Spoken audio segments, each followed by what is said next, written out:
ప్రేమకు సంబంధించినటువంటి దాడి.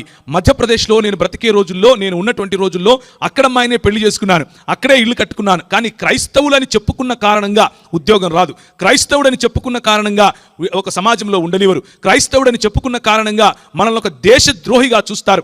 ఇలాంటి భౌతిక పరమైనటువంటి దాడులు కనిపిస్తూనే ఉంటాయి. కానీ ఆంధ్రప్రదేశ్ మరియు తెలంగాణ లేకపోతే తెలుగు రాష్ట్రాల్లో ఒక వింతైనటువంటి ప్రక్రియ, ఒక వింతైనటువంటి భౌతికమైనటువంటి దాడి ఈ మధ్య రోజుల్లో మరి మనకు కనిపిస్తూనే ఉంది. మాటల చేత దాడి, కోట్లేసుకుని నెత్తిన టోపీలు పెట్టుకుని యేసు క్రీస్తు దేవుడు కాదు, యేసు క్రీస్తు కేవలము ప్రవక్త మాత్రమే, యేసు క్రీస్తును నమ్మిన వారు నరకానికి వెళ్తారు, యేసు క్రీస్తును దేవునిగా నమ్మిన వారు నరకానికి వెళ్తారు, ఆయన కేవలము మనిషి మాత్రమే, ఆయన కేవలము ప్రవక్త మాత్రమే అని చెప్పేటటువంటి క్రైస్తవేతరులు ఎంత క్రైస్తవ సంఘాన్ని చెరబట్టడానికి, క్రైస్తవ సంఘాన్ని విడదీయటానికి ప్రయత్నించారో అంతే ఎక్కువగా క్రైస్తవ సంఘములోనే క్రీస్తు వారమని చెప్పుకుంటూ, క్రైస్తవ సంఘములోనే క్రైస్తవులమని చెప్పుకుంటూ యేసు దేవుడు కాదని, యేసు చిన్న దేవుడని, యేసు సృష్టింపబడినటువంటి దేవుడని, యేసు నీలాగా నాలాగా దేవుడని చెప్పుకొని బొంకి క్రైస్తవ సంఘాన్ని నిర్వీర్యం చేసేవాళ్ళు కూడా లోపలి నుంచే అపవాది చేతిలో తొత్తులుగా క్రైస్తవ సంఘాన్ని నిర్వీర్యం చేస్తున్నారు. ప్రియమైనటువంటి క్రైస్తవ సంఘమా, అందుకనే ఈ వాక్య భాగాన్ని నేను మీకు పరిచయం చేస్తున్నాను. అందుకనే ఈ వాక్య భాగాన్ని ఒకసారి చూసే ప్రయత్నం చేద్దాం.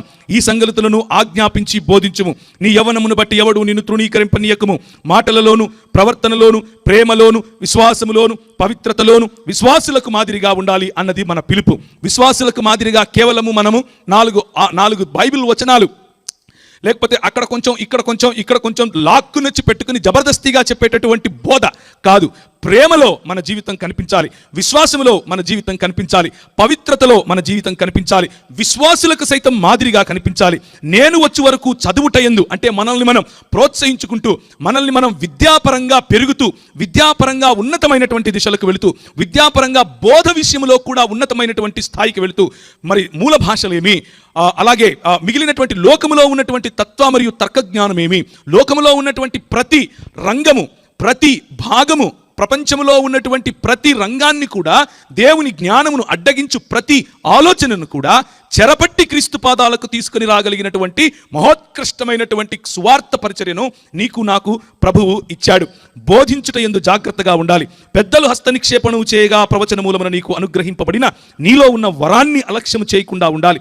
నీ అభివృద్ధి అందరికీ తేటగా కనబడేటట్లు నిత్యము వీటిని మనస్కరించుకోవాలి, వీటి యందే సాధకము చేయాలి. నిన్నును గూర్చి అంటే ఇంతవరకు ఏ క్యారెక్టర్ గురించి అయితే మాట్లాడానో, ఇంతవరకు నీకు ఏ విలువలు, రాజ్య విలువలు ఉండాలని చెప్పానో, ఇంతవరకు నీలో ఏ ప్రేమ కనపడాలన్నానో, నీలో ఏ పవిత్రత కనబడాలన్నానో, నీలో ఏ విశ్వాసం కనబడాలన్నానో, ఈ మూడు కనిపించవు కానీ సిగ్గు లేకుండా స్టేజ్లు ఎక్కుతారు.